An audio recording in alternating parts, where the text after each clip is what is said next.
Setidaknya setelah malam itu, Xiaon harus pergi lagi cukup lama karena mendadak ada urusan perusahaan penting yang harus ditangani oleh CEO muda seperti Xiaon.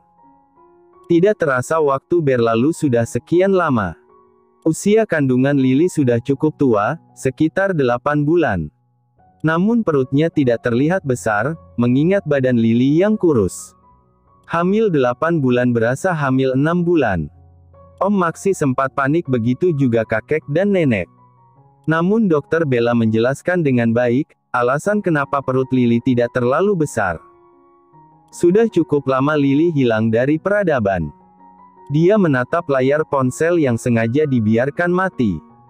Lily tidak pernah mengisi daya ponselnya sekalipun, semenjak dia datang ke mansion keluarga Louis.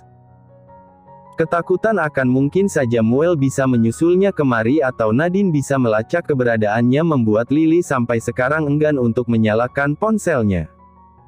Dia bahkan ragu ponselnya itu masih bisa hidup setelah sekian lama dibiarkan mati tanpa daya begitu saja. Kalaupun Lily mau menghubungi kakek dan neneknya, dia akan minta ponsel Om Maxi ataupun Mr. Philip yang merupakan asisten Om Maxi. Memang sudah cukup lama rasanya tidak bertemu dengan Muel. Rasa rindu untuk bertemu Muel kandas begitu saja ketika menyadari perutnya yang mulai membuncit. Pikiran-pikiran buruk berkecamuk, takut kalau suatu hari ketika Muel menyadari Lily dengan sengaja mengandung anaknya, mungkin saja Muel akan marah besar. "Nona." Suara Jessie membuyarkan lamunannya. Ponsel yang semula berada di genggaman Lily langsung dia letakkan lagi ke dalam laci. Wanita itu mulai berbalik dan menatap Jessie dengan senyuman. "Makan siang sudah siap, Nona mau saya bawakan makanannya kemari atau makan di sana?" tanya Jessie sopan. "Lily makan di sana saja. Kalian juga ikut makan ya, sepi juga kalau makan sendiri di ruang makan sebesar itu."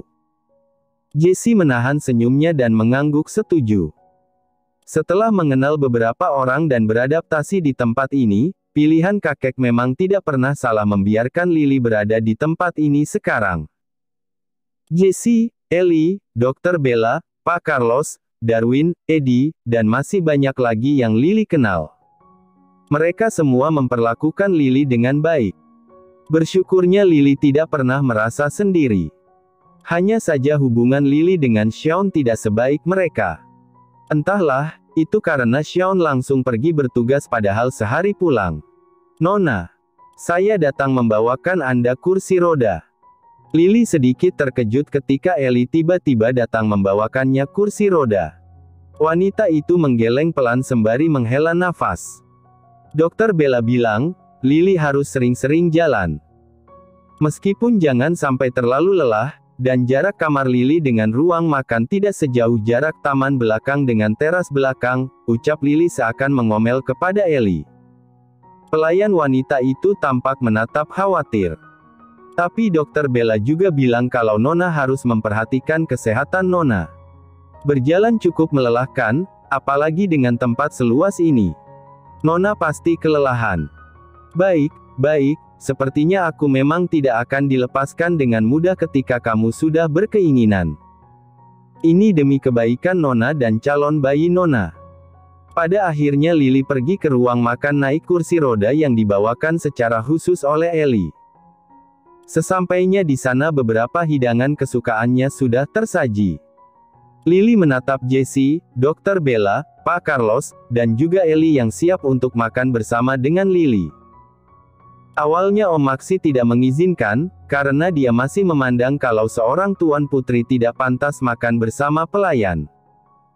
Tapi karena Lily membantah dan merasa kalau dia akan sangat kesepian jika makan sendiri, barulah Om Maxi luluh. Makan siang berlangsung dengan hikmat.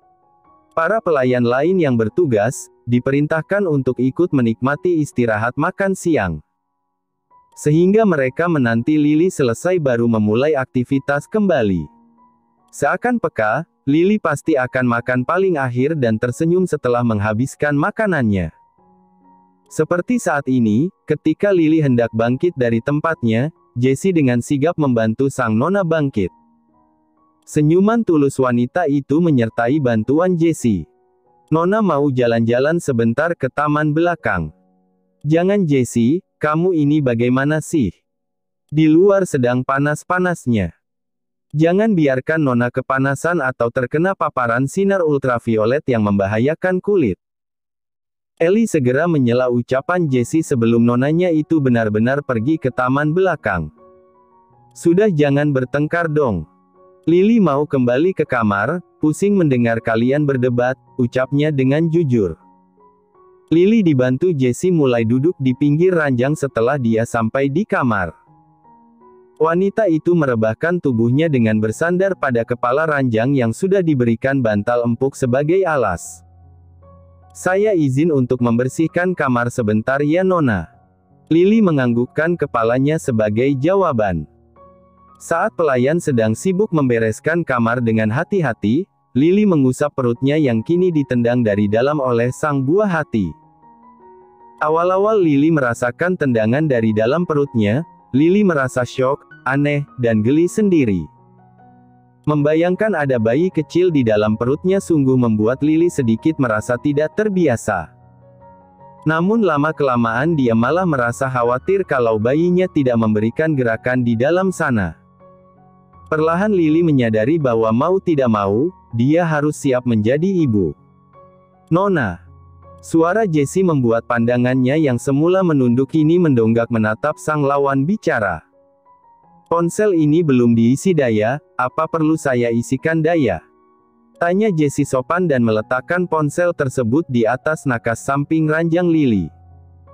Tidak perlu, biarkan saja dia mati. Lily malah merasa ponsel Lily sudah rusak. Masih bisa menyala kok Nona. Saya bisa membantu kalau Anda ingin, balas Jessie dengan penuh kesungguhan. Tentu saja Lily tidak mau, karena pada dasarnya Lily memang sengaja tidak menyalakan ponselnya. Dia tidak sanggup mengetahui kekecewaan teman terdekatnya ataupun Muel, jika dia menyalakan kembali ponselnya. Atau saya buang saja dan nanti saya katakan pada Tuan kalau Anda membutuhkan ponsel baru. Lily dengan cepat menggeleng. Om Maxi itu sifatnya hampir sama seperti kakek. Terlalu memanjakan anak perempuan, dan takutnya Om Maxi malah membeli pabrik ponselnya jika Lily mengatakan kepadanya bahwa Lily ingin ponsel. Di ponsel itu banyak kenangan. Sebenarnya Lily ingin menyalakannya. Tapi Lily takut kalau ponselnya mungkin saja bisa disadap, lalu bagaimana jika nanti banyak telepon masuk? Jessie tersenyum. Nona tenang saja, Tuan Besar pasti akan menjaga Nona agar tetap aman. Tidak perlu khawatir akan hal tersebut Nona. Bukan begitu. Jessie tidak akan mengerti kalau Lily jelaskan, pokoknya jangan dibuang. Suara Lily sedikit meninggi. Jessie yang merasa terkejut dan bersalah karena telah membuat nonanya marah. Maafkan saya Nona. Saya tidak bermaksud seperti itu. Ucap Jessie yang langsung berlutut di lantai. Jangan berlutut, pinta Lily cepat. Dia benar-benar tidak ingin Jessie yang notabene-nya lebih tua darinya malah berlutut di hadapannya. Lily merasa tidak enak. Lily cuma gak ingin teman-teman Lily tahu kalau Lily sengaja menghindari mereka. Lily sudah salah karena pergi tanpa pamit, jadi Lily tidak ingin merasa bersalah lagi karena mengabaikan telepon mereka jika nanti mereka menghubungi Lily. Wanita itu menunduk lesu. Jessie lagi-lagi merasa bersalah. Tidak seharusnya dia tertarik pada kehidupan pribadi milik nonanya. Dia akan merefleksikan dirinya setelah ini, dan untuk sementara waktu Jessie akan izin. Jessie. Panggil Lily yang mendadak khawatir karena saat ini Jessie hanya diam dan menunduk. Lily hanya menghela nafas jengah setelah mendengar kabar kalau Jessie izin cuti selama 3 hari untuk merenung. Jessie terlalu berlebihan, ucap Lily kesal. Dalam beberapa bulan terakhir, banyak hal yang sudah berubah. Apalagi ketika Muel dan Nadine sudah mulai melanjutkan studi mereka ke jenjang yang lebih tinggi. Sebelumnya Muel tidak menyangka kalau Nadine akan lanjut kuliah, begitu juga dengan Malvin sang ipar. Lebih tidak menyangka lagi kalau Malvin bisa mengambil 2 jurusan, di saat Muel menyerah ketika mencoba dua jurusan. Semenjak Lily pergi tanpa pamit, Muel melampiaskannya dengan belajar dan belajar. Dia bahkan tidak pernah berhenti memikirkan pelajaran dan juga mencoba mengelola perusahaan ketika asisten kakek mengajarinya. Kakek saat ini sakit-sakitan, dan sulit untuk bertahan. Dedi juga sering bolak-balik rumah sakit untuk menemui kakek, begitu juga Mami. Muel benar-benar sudah disiapkan untuk lanjut meneruskan perusahaan Artadov. Seperti saat ini ketika Muel sedang belajar, tiba-tiba saja Mr. John meminta Muel untuk memimpin meeting dadakan dengan klien penting. Sebelum pergi rapat, Mr. John sudah memberitahu apa yang harus dilakukan oleh Muel. Pemuda tampan itu mendengarkan dengan seksama dan mulai mencerna apa yang Mr. John arahkan. Sebenarnya ada Mr. John atau wakil direktur yang menjelaskan, tapi klien terlalu rewel dan ingin bertemu langsung dengan presiden direktur Artadov Group. Sayangnya karena kakek sedang di rumah sakit, maka Muel selaku pewaris harus siap menggantikan. Sebelum masuk ke ruang meeting, Muel masih sempat untuk menatap fotonya dengan Lily yang sengaja dipasang menjadi wallpaper layar utama. Semoga lancar, ucapnya dan melangkah masuk ke ruang meeting. Tentu saja berkat Muel, meeting berlangsung lancar. Mr. John bahkan tersenyum bangga karena bisa mendidik calon penerus seperti Muel. Apalagi Muel juga memiliki ambisi untuk melanjutkan perusahaan Artadov menggantikan sang Dedi yang memilih mengurus perusahaannya sendiri. Entahlah, Muel tidak tahu pasti kenapa Dedi enggan melanjutkan perusahaan keluarga yang sudah jelas sulit untuk tumbang karena sudah lama berdiri. Anda harus tahu Tuan. Tuan muda bahkan berhasil membuat pihak SLN terdiam dan tanda tangan kontrak tanpa banyak bicara lagi. Pihak mereka juga mengatakan kepada saya kalau penerus Artadov Group adalah orang yang sangat hebat. Muel hanya menatap datar Mr. John yang kini sedang memamerkan apa yang sudah dilakukan oleh Muel tadi. Rasanya cukup malu mendengar Mr. John berkata begitu heboh tentangnya. Hoho, bagus cucuku. Kamu memang berbakat. Maafkan kakek kalau membebani kamu di usia yang masih belia. Salahkan dadimu yang tidak ingin meneruskan perusahaan. Kakek terbatuk dan mencoba untuk bangkit dari tempatnya. Kakek diam saja di sana, biar Muel yang mendekat, ucap Muel yang kemudian bangkit dan berjalan ke arah sisi ranjang. Rasanya kakek sudah tidak kuat lagi bertahan. Seandainya kamu cepat menikah, kakek akan lebih senang dan tenang. Apalagi Nadine sudah menikah lebih dulu, tinggal Muel yang belum kakek hadiri pernikahannya, ucap pria tua baya itu. Muel menghela nafas. Kakek masih bisa bertahan. Jangan terlalu berpikir negatif tentang kesehatan kakek. Hal itu yang nantinya membuat kakek stres. Hahaha bocah sialan ini. Tapi kakek serius, kakek bahkan ingin melihat kamu menikah dengan segera. Apa kamu sudah punya gadis yang disukai? Tanya kakek penasaran. Muel bahkan masih dalam semester awal, dan kakek sudah meminta Muel menikah. Muel berdecak sembari menggelengkan kepalanya. Baru saja Pak Tua itu mau tertawa, dia mendadak merasa sakit di bagian jantungnya. Mr. John panik dan menekan bel. Lalu Muel pergi keluar berteriak memanggil dokter. Saya tidak tahu kalau perusahaan Hilton akan bergerak semaju ini. Maxi membaca laporan yang diberikan oleh Philip dengan teliti. Padahal dia hanya iseng saja ketika memutuskan untuk merger dengan perusahaan Hilton. Apalagi bergerak di bidang tekstil bukan sesuatu yang merugi. Dalam beberapa bulan, Maxi sudah mendapatkan kabar baik tentang perkembangan perusahaannya. Saya juga sama terkejutnya Tuan. Benar-benar tidak pernah menyangka kalau perkembangannya akan sepesat ini. Kamu kaji lagi, kirimkan pada saya rencana dan proposal mereka kepada saya. Baik Tuan. Philip mengangguk dengan cepat. Sebagai seseorang yang sudah bekerja lama dengan Maxi, dia menyadari kalau Maxi adalah orang yang berbeda ketika berada di tempat kerja. Dengar-dengar Tuan Helik sedang berada dalam perawatan intensif. Perlukah kita datang ke sana untuk menjenguk? Mau bagaimanapun juga, beliau adalah suhu di dunia bisnis, bahkan besan dari Palk Tua Alvaro. Tentu saja kabar tentang Tuan Besar perusahaan Artadov Center terdengar di banyak orang penting dunia bisnis. Sebenarnya mereka ingin datang untuk menjenguk, namun karena kondisi Tuan Besar Helik sedang tidak bisa dijenguk, mereka mengurungkan niat mereka. Belum ada kabar kalau Tuan Helik bisa dijenguk. Mungkin saya akan mencoba bertanya pada Mr. John terkait masalah ini. Maxi mengangguk setuju. Santai saja. Doakan yang terbaik untuk Tuan Helik. Sebenarnya saat ini Maxi sedang ada di ruang tengah menemani Lily yang sedang duduk di karpet bawah sembari menonton televisi yang menayangkan kartun. Dia mendengar percakapan serius antara Om Maxi dan Om Philip.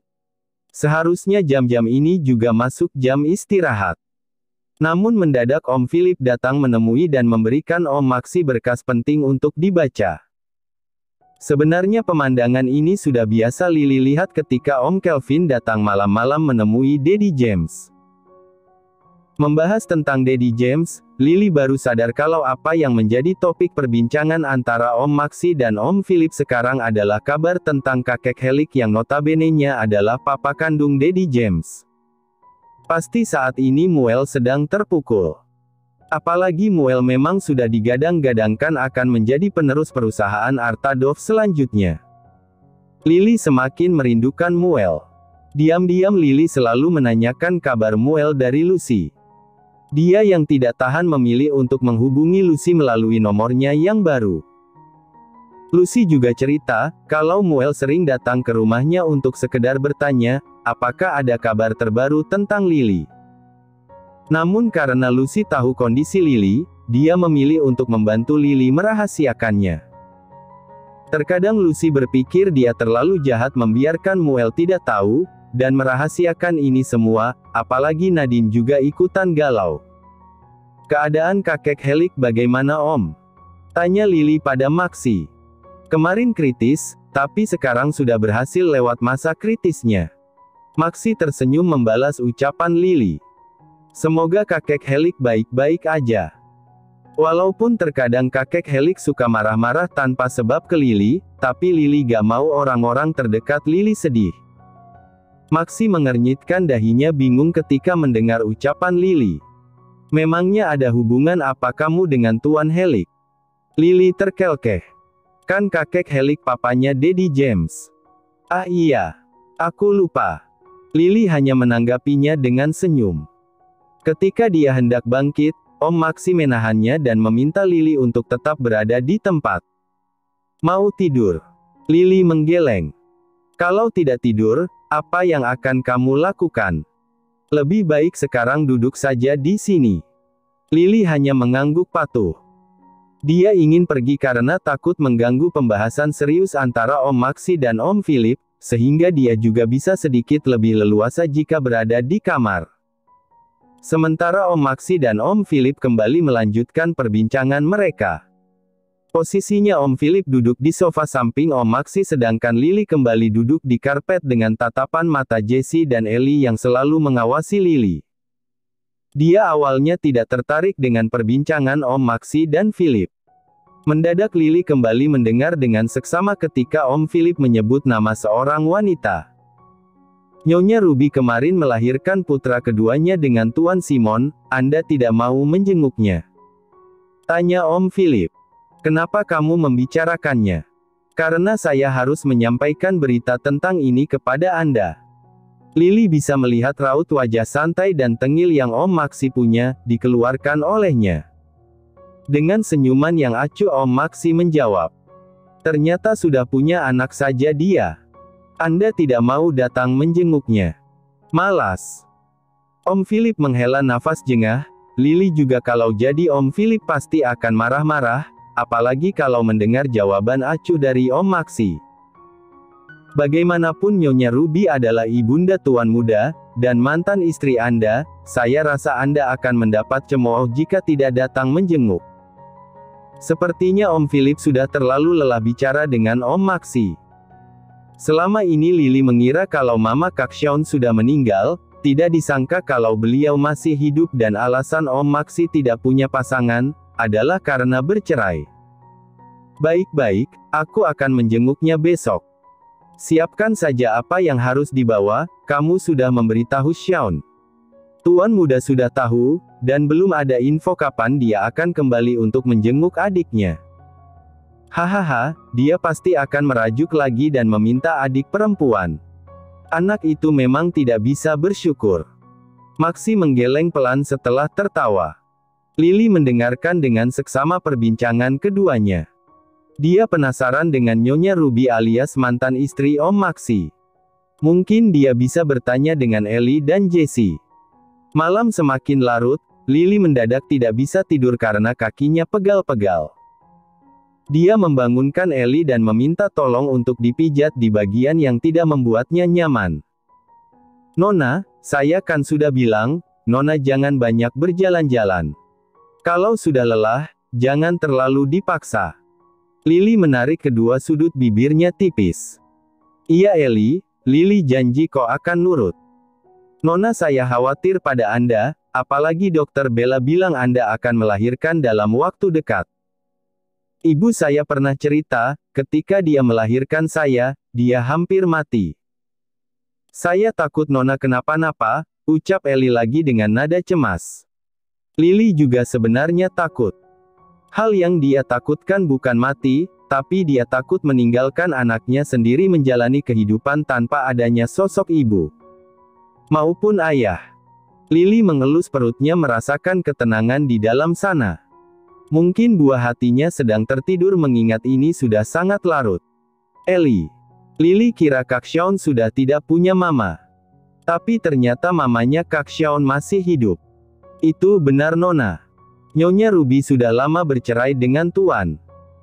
Saya dengar sih, mereka memang awalnya dijodohkan, namun sepertinya tidak ada kecocokan dalam hubungan mereka, sehingga memilih berpisah dengan damai, jawab Ellie secara jelas. Berarti Kakseon. Hanya awalnya saja, Tuan muda juga sedih. Saya tidak terlalu tahu pasti situasi saat itu, karena saya dengar dari beberapa pelayan yang sudah lebih lama bekerja dari saya. Lily benar-benar tidak tahu kalau Kakseon juga merasakan hal yang sama dengan Lily. Dia tidak bisa membayangkan melihat ibunya menikah dengan pria lain setelah bercerai dengan ayahnya. Apalagi Lily tidak tahu ayah Lily siapa.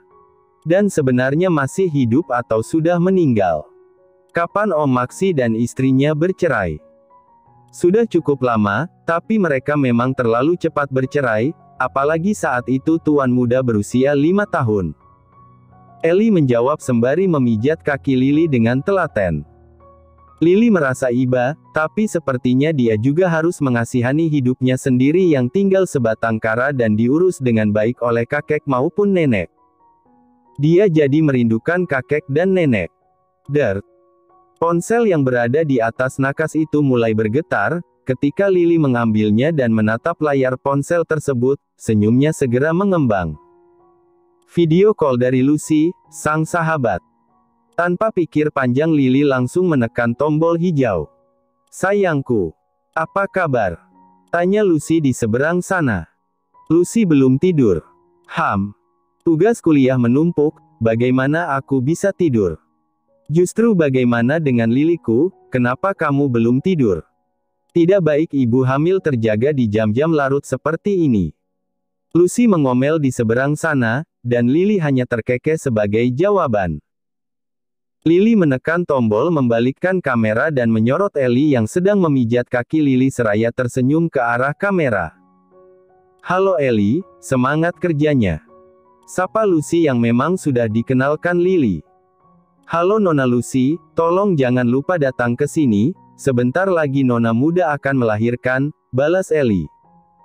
Lily kembali membalikkan kameranya. Kapan kamu akan berkunjung? Tanya Lily. Iya bestiku sayang, aku pasti akan datang di saat-saat kamu akan melahirkan, tenang saja. Aku juga tidak sabar untuk melihat keponakanku. Jawab Lucy dengan semangat di seberang sana. Mendadak Lily ingat dengan percakapan antara Om Maxi dan Om Philip tadi. Apalagi yang dibahas adalah kabar tentang kakek Helik. Dia ingin sekali bertanya pada Lucy keadaan Muel di sana. Namun dia takut Lucy berpikir macam-macam. Sudah cukup Lily tidak bisa menyembunyikan tentang kehamilannya, dia takut dia juga tidak bisa menyembunyikan tentang fakta dari ayah kandung bayinya. Terima kasih sudah menonton, guys. Jangan lupa klik like jika kalian menikmati cerita ini, subscribe untuk update konten seru lainnya, dan tinggalkan komentar di bawah tentang apa yang kalian pikirkan atau cerita apa yang ingin kalian dengar selanjutnya. Dukungan kalian sangat berarti. Sampai jumpa di video berikutnya.